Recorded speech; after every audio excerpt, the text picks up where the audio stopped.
Kalau saya berikan semuanya mungkin terlalu panjang ini, jadi saya bacakan di sini ya. Nama lengkap S. Ferdiansyah Saiful Hijrah, SPD.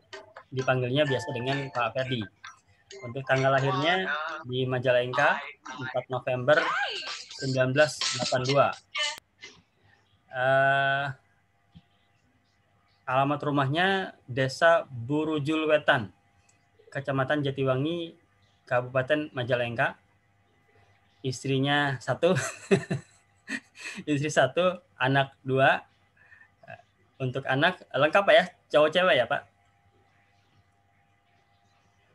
Untuk pengalaman organisasi, ini panjang sekali nih. Pertama, Ketua Ikatan Alumni UT Wilayah Bandung dari 2019 sampai 2024, artinya masih aktif sebagai Ketua Ikatan Alumni. Digital Marketer sejak 2013, peserta terbaik Diklat Prajabatan, ya, golongan 2, Angkatan 3 tahun 2011, Indramayu. Instruktur Nasional Guru Pembelajar 2016 dan Instruktur Nasional PKB tahun 2017-2018. Narasumber pada diskusi kelompok terpimpin FGD model implementasi penguatan pendidikan karakter di Jakarta tahun 2017 yang diselenggarakan oleh Pasca. Paskanya panjang sekali ya. Pemakalah pada seminar nasional membangun profesionalisme guru pendidikan dasar dalam era global, diselenggarakan oleh Subdit Kes Harlindung Dikdas, luar biasa. Lalu di sini juga Direktoral Jenderal Guru dan Tenaga Kependidikan Kemendikbud tahun 2017. Lalu naskah bukunya terpilih untuk diseminasi nasional literasi bagi guru sekolah dasar berprestasi yang diselenggarakan oleh Kemdikbud tahun 2017. Kalau tulisannya sudah tidak terhitung lagi nih di pikiran rakyat. Ya, sangat banyak sekali karena beliau juga finalis Inobel tingkat nasional tahun 2018 di Vogue Hotel Nusa Dua Bali. Founder Sagu Distro, satu guru, satu digital storytelling. Ya, namanya aja udah susah dibaca ini ya.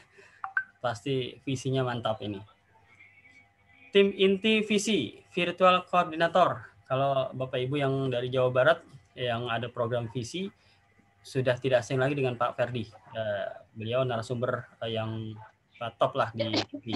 Saya sendiri angkatan kelima di VCT. Narasumber pada sosialisasi desa digital 2019 di Hotel Takashimaya Lembang. Narasumber juga pada penguatan instruktur VCT angkatan 1 dan 2 di 2019. Narasumber berbagai training dan workshop. Nah, saat ini beliau juga sebagai guru SD. Ya, jadi teman-teman yang masih di guru SD bukan berarti tidak bisa berprestasi secara nasional. Ini luar biasa Pak Ferdi ini. Selanjutnya juga sebagai trainer Microsoft 365. Untuk moto hidupnya, it's nice to be important, but the most important is to be nice. Ini bahasa Jawa tulen ini. Ya, nanti dijelaskan oleh Pak Ferdi sendiri. Nah, tanpa berpanjang kata lagi, saya serahkan sepenuhnya waktu untuk Pak Ferdiansyah. Silakan Pak Ferdi.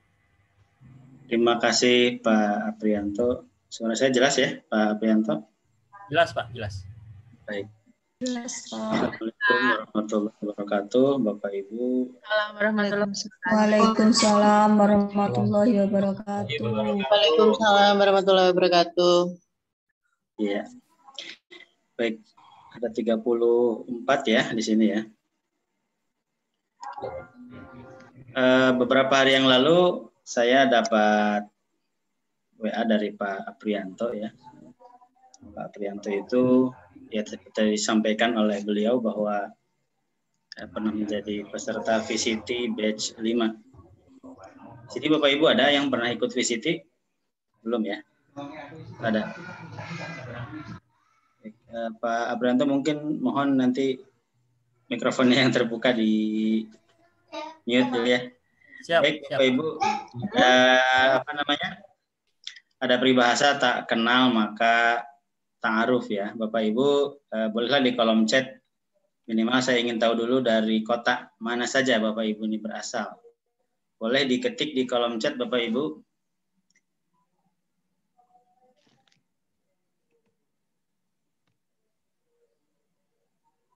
Jember, wah jauh juga ya. Ponorogo, Batam,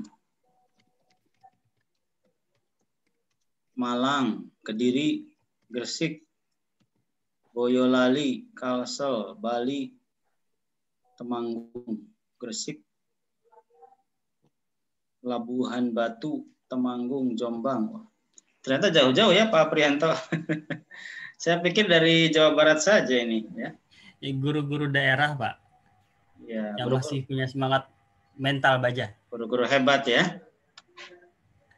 Baik, Bapak Ibu ini berarti apa? Ingin ikuti P3 atau bagaimana ya? Kita PPG, Pak. Maaf, PPG ya. Oh, iya betul PPG. Oke. Baik, iya. Bapak Ibu yang saya hormati, sedikit cerita ya. Kenapa ketika Pak Aprianto menghubungi saya menyanggupi ya. Karena kebetulan detik ini saya juga masih melaksanakan PPG ya, di Universitas Sultan Ageng Tirtayasa Banten, Untirta. Saya angkatan 1 tahun 2021 dan pretestnya tahun 2019 bulan November. Gitu ya. Berarti Bapak Ibu ini berarti Bapak. Pak. Sama. Sama kita juga. Sama, Bapak Ibu berarti ini sedang PPG ya? Sekarang sedang PPG, Pak, angkatan 1. Oh, sama berarti ya, baik. Ini berarti saya salah informasi ya. Karena dari Pak Aprianto katanya yang mau ikut pretest. Gak apa-apa, Pak. Gak apa-apa ya? Oh iya. Ya. Berbagi ilmu, Pak. Berbagi ilmu, Iya. Pak. Jadi saya ini pada mohon mikrofonnya Pak Aprianto. Ya, jadi saya ini sebenarnya lulusan bahasa Inggris S1-nya, maka ketika D2 saya PGSD, kemudian S1 bahasa Inggris, ikut CPNS 2009 memakai D2 ya, waktu itu formasi terakhir D2 dan alhamdulillah lulus. Kemudian saya pikir S1 bahasa Inggris saya bisa dipakai untuk ikut sertifikasi, untuk ikut PPG, ternyata tidak bisa.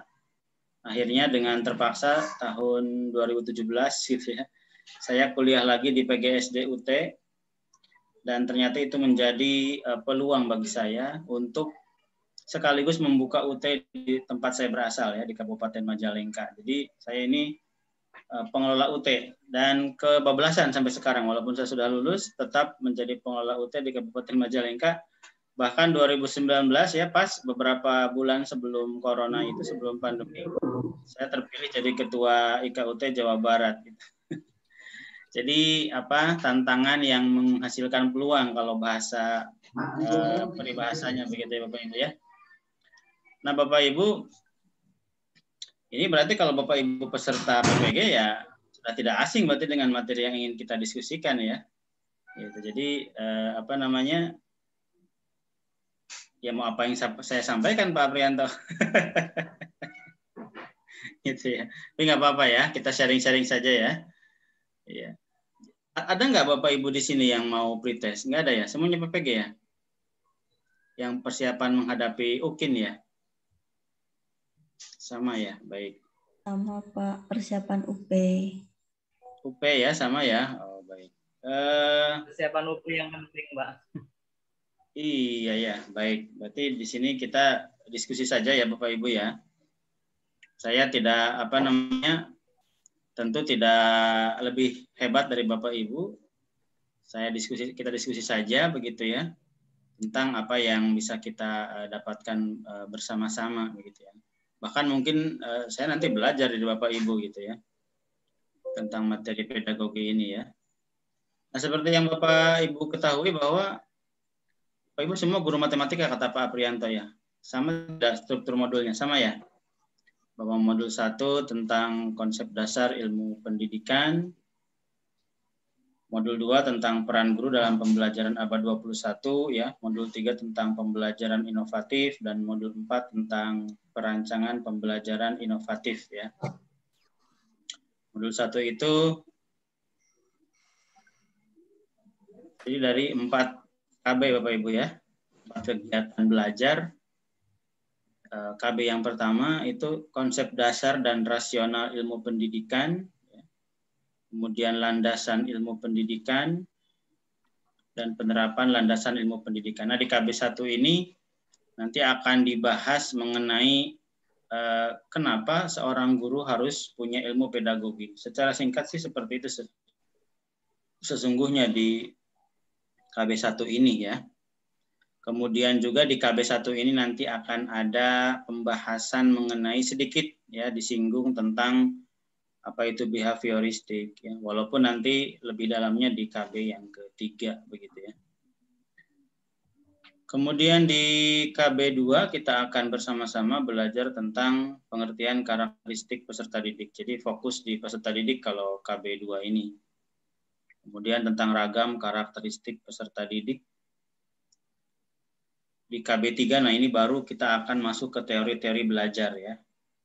Behavioristik, kognitif, konstruktivistik, humanistik gitu ya. Yang mana di sini adalah kita akan mulai berkenalan dengan orang-orang bule ya, Thorndike gitu ya, Brunner dan seterusnya gitu ya. Kemudian di KB 4, nah ini kita akan bicara tentang kurikulum dari mulai sejarah ya, kemudian konsep dasarnya, pembaharuan kurikulum, peran kurikulum, fungsi kurikulum, komponen-komponen kurikulum, hakikat pengembangan kurikulum, faktor-faktor, dan strategi pengembangan kurikulum. Itu untuk modul 1. Untuk modul 2, ini akan membahas tentang peran guru dalam pembelajaran abad 21. Nah, ini yang mulai mencoba membahas kekinian begitu ya. Dari mulai karakteristiknya, kemudian karakteristik siswa yang di abad 21, kemudian guru dan pembelajaran abad 21, model-model pembelajaran abad 21 dan TPACK di sini ya. Kemudian di KB 2 kita akan bersama-sama profil guru efektif, bagaimana guru yang efektif, kemudian kompetensi guru abad 21 itu seperti apa, dan kompetensi guru yang mempesona. Nah, ini. Karena salah satu syarat kelulusan PPG ini gurunya artinya harus mempesona Bapak Ibu ya. Kemudian di KB 3 di sini kita akan mulai masuk ke ranah-ranah yuridis ya, ranah undang-undang, kemudian peraturan-peraturan. Ini adanya di KB 3. Profesi guru dipandang dari undang-undang, tugas pokok guru dipandang dari undang-undang, fungsi guru juga sama berdasarkan undang-undang begitu ya. Kemudian yang keempat, kita akan mulai ke pengembangan keprofesian berkelanjutan ya. Kemudian ke bagaimana profesional yang reflektif, kemudian strategi pengembangan profesi.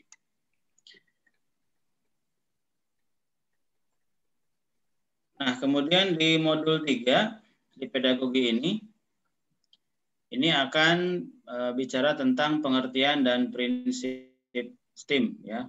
Kita bukan lagi sekarang tapi sudah STEAM, Science, Teknologi, Engineering, ada artnya, ada seninya di situ ya, Mathematics. Bapak Ibu guru matematik tentu ini STEAM ini sudah sangat akrab Bapak Ibu. Kemudian PBL dalam STEAM, PJBL dalam STEAM ya, problem based learning-nya, penerapan STEAM menggunakan problem based learning, penerapan STEAM menggunakan project based learning atau pembelajaran berbasis proyek. Kemudian di KB 1 modul 3 ini juga akan dibahas tentang tantangan-tantangan yang dihadapi dalam menerapkan STEAM. Di KB 3, Bapak Ibu, seperti Bapak Ibu pernah pasti sudah mempelajari bahwa kita akan belajar tentang neuroscience. Neuroscience itu adalah ilmu pengetahuan yang membahas tentang otak, ya, bagaimana cara otak kita belajar. apa itu otak kanan, apa itu otak kiri. Otak kanan nanti fokusnya ke imajinasi, otak kiri ke analisis dan seterusnya, gitu ya. Kemudian prinsip dan tahap pembelajaran berbasis neuroscience. Itu di KB 2. Di KB 3, konsep dan prinsip dari pembelajaran digital. Kemudian pemanfaatan pembelajaran digital. Kemudian ragam-ragam pembelajaran digital. Dan di KB 4, kita akan membahas tentang pengertian dari blended learning, karakteristik blended learning, model-model blended learning, dan merancang blended learning, gitu ya. Ya, baik. Kemudian di modul 4 kita juga akan belajar tentang perancangan pembelajaran inovatif. Ya. Bapak Ibu pasti sekarang sedang di tahap PPL, betul ya Bapak Ibu ya? Sedang di PPL dan sudah menerapkan ini modul 4 ini ya. Dari mulai pembelajaran inovatif itu pengertiannya seperti apa, karakteristiknya seperti apa, penyusunan rancangannya yang inovatif itu seperti apa. Bapak Ibu saya yakin pasti sudah menerapkan itu. Di KB 2 kita juga akan mempelajari tentang rancangan pembelajaran inovatif dengan pendekatan STEAM. Ya. Kemudian di KB 3-nya ini perencanaan pembelajaran blended learning. Modul ini kan Bapak Ibu kalau Bapak Ibu baca itu dibuatnya tahun 2019 ya. 2019 sebelum terjadi COVID. Tetapi di modul tersebut sudah dibahas mengenai blended dan daring gitu ya. Jadi seolah-olah seperti relevan dengan kondisi saat ini gitu. Kalau blended kan berarti campuran ya. Campuran antara pembelajaran luring dengan pembelajaran daring. Nah, kemudian juga di KB 3 ini akan dibahas tentang pemanfaatan teknologi daring. Nah, pemanfaatan teknologi daring ini, Bapak Ibu kalau belum pernah ikut VCT, saya sarankan ikut VCT. Ya. Koordinator training ya, gratis. Pak Aprianto juga pernah ikut. Itu akan mendalami lebih jauh tentang pemanfaatan teknologi daring. Dari mulai bagaimana mengelola kelas online dengan benar gitu ya, menjadi host bagaimana, menjadi moderator bagaimana, menjadi presenter bagaimana, kemudian aplikasi-aplikasi apa saja yang recommended gitu ya, dari mulai justru awalnya kalau VCT itu nggak pakai Zoom ya Pak Aprianto ya. Pak Aprianto di batch 5 pasti masih pakai Webex. Ya, Cisco Webex. Karena Zoom itu baru dipakai di VCT batch ke-7 ya. Dipakai di VCT batch ke-7. Webex itu. Kemudian bagaimana cara daftar dan seterusnya. Itu diperdalam. Itu di KB 3 sekilas ada. Kemudian di KB 4 akan dibahas mengenai pengertian pembelajaran berbasis project ya, atau project based learning. Karakteristiknya bagaimana dan bagaimana merancang berbasis proyek ya. Baik Bapak Ibu, jadi kenapa saya juga baru PPG padahal sudah jadi PNS dari 2010 yaitu karena tidak linier, ijazahnya bahasa Inggris gitu ya. Sedangkan ngajar di SD baru lulus PGSD tahun 2019 bulan Juli. Kemudian November ada pretest, saya ikut terbawa begitu ya, dan alhamdulillah lulus ya sama dengan Bapak Ibu. Baik. Di modul 1 ini kita akan mulai masuk sedikit ya ke KB 1. Nah di KB 1 ini secara singkat ini akan membahas tentang landasan pendidikan, ya, yang mana landasan pendidikan itu adalah merupakan seperangkat asumsi yang dijadikan titik tolak dalam praktik pendidikan. Pak Arianto, mohon mikrofonnya.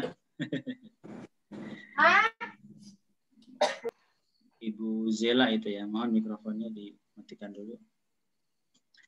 Ya, landasan pendidikan merupakan seperangkat asumsi yang dijadikan titik tolak dalam praktik pendidikan. Manusia memiliki tanggung jawab untuk membina masyarakat, memelihara alam lingkungan, membina kerukunan hidup bersama, dan memelihara martabat kemanusiaannya atau human dignity. Sehingga sepatutnya manusia, nah ini, perlu memiliki kompetensi pedagogik terlebih lagi bagi seorang pendidik. Jadi, inilah KB1. Kenapa penting? Karena ada tanggung jawab di situ. Kalau kita kaitkan dengan dengan yang beragama Islam ya, tentang tugas kita sebagai khalifah dunia, kan punya tanggung jawab untuk memelihara dunia. Nah, ini juga sama ya. Ini masuk ke situ teorinya gitu ya. Bahwa kita punya tanggung jawab hidup di dunia ini, tidak sekedar numpang lewat begitu. Nah, Bapak Ibu, kemudian di KB1 ini juga, ini panjang lebar dibahas mengenai apa itu landasan filosofis pendidikan, landasan epistemologinya. Nah, landasan filosofis inilah sedikit disinggung mengenai tadi behavioristik dan seterusnya. Kemudian landasan yuridisnya, ya, bagaimana undang-undang kita mengatakan bahwa pendidikan itu merupakan suatu hal yang sangat fundamental. Kemudian landasan empiris dan landasan religius, ya, tentang kewajiban ilmu dan seterusnya. Nah, itu di modul ada. Nah, baik Bapak Ibu, sekarang kita coba Bapak Ibu di kolom chat nanti ketik jawabannya Bapak Ibu ya. Ada soal seperti ini, seorang guru mengajar dalam kelas dengan metode ceramah sehingga proses pembelajaran lebih terpusat pada guru, sedangkan siswa pasif karena hanya mendengarkan. Hal tersebut termasuk dalam proses pendidikan yang beraliran titik-titik.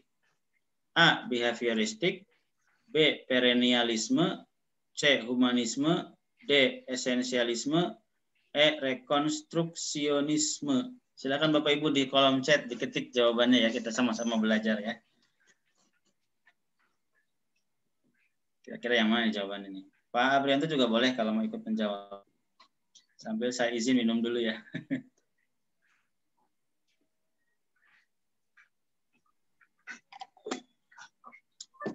Ini saya mau coba lihat chatnya.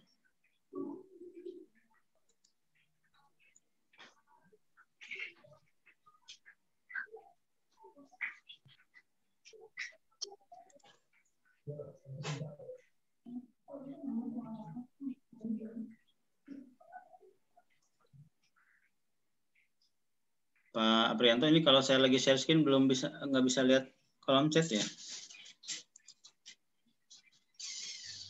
Iya, nggak bisa.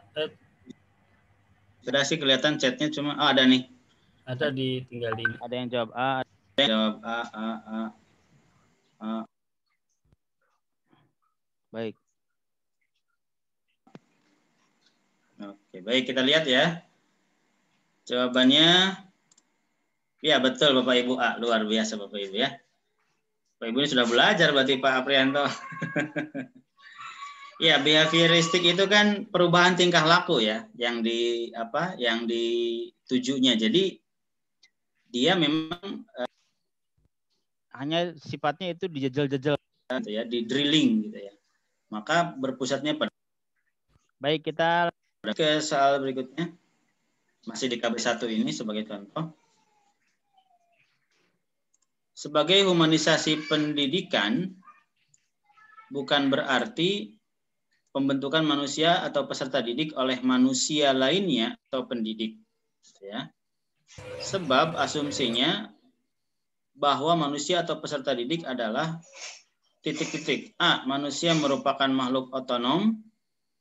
B. Pribadi yang berkembang dan berakal. C. Makhluk sosial yang dapat mempengaruhi satu sama lain. D. Makhluk yang memiliki moral sehingga dapat membedakan baik dan buruk. Nah, ini berarti kaitannya dengan dengan teori humanisme. Bapak Ibu silakan jawabannya kira-kira apa ya? Kalau tadi yang menjawab Ibu Nur Sinta betul A, Pak Ahmad Dhani betul. Nah, kita lihat sekarang untuk yang soal ini.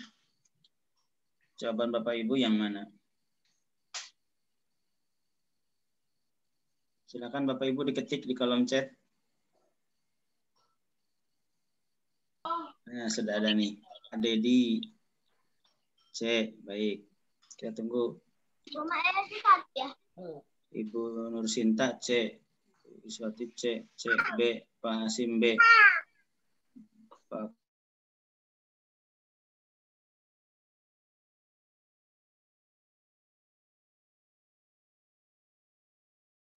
Ya, saya ikut di mute tadi oleh Pak Aprianto.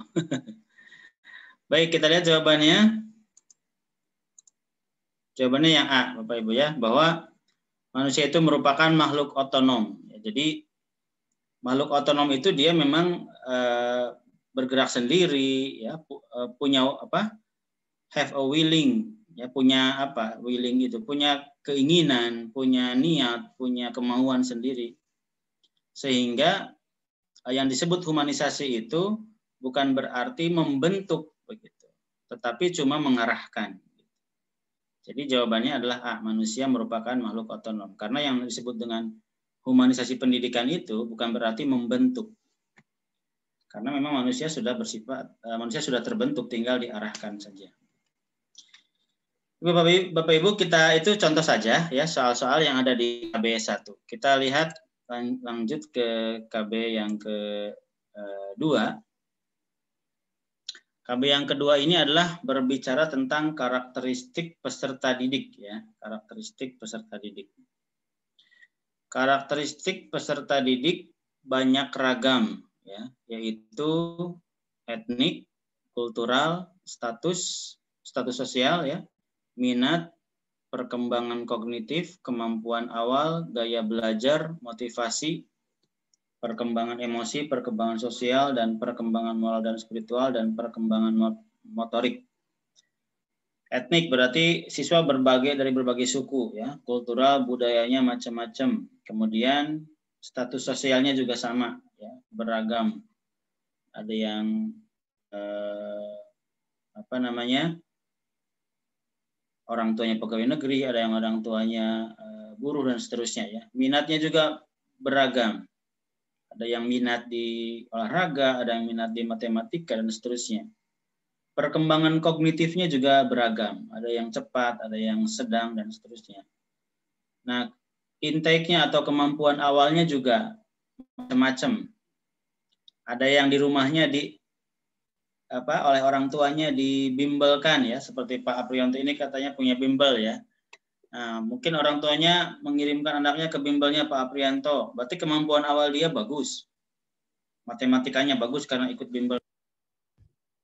Ada yang sama sekali nggak bimbel, berarti kemampuan awalnya relatif kurang dibanding bimbel, ya. Kemudian gaya belajar, di situ kita belajar mengenai auditori, ya, kinestetik. Orang yang lebih senang belajarnya dengan mendengar, anak yang lebih senang belajar dengan kinestetik itu dengan bergerak dan gerakan. Nah, itu ada di subbab gaya belajar. Kemudian motivasinya juga beragam. Perkembangan emosi juga beragam, ya. Perkembangan sosialnya juga sama. Perkembangan moral dan spiritualnya juga sama. Juga sangat beragam. Inilah karakteristik peserta didik yang ada di KB2. Ini nanti bisa kita baca lebih detail, cuma memang kalau saya mempelajari cara belajar modul, Ibu, ya, karena di UT itu dipelajari, ini persis, ya, modul PPG itu Bapak Ibu persis dengan modul di UT, di Universitas Terbuka. Bapak Ibu yang lulusan UT pasti sudah familiar dengan gaya penulisan modul, dan cara belajarnya nanti sama Bapak Ibu. Jadi cara belajar kita mempelajari modul PPG dengan cara belajar kita mempelajari modul di UT itu sama. Cara yang ada SQ2R, ya, cara-cara belajarnya tuh. Kalau saya paling suka cara belajarnya itu adalah tidak dibaca dari awal sampai akhir, tapi langsung ke soal, gitu ya. Langsung ke soal, kemudian cek jawabannya ke materi gitu. Jadi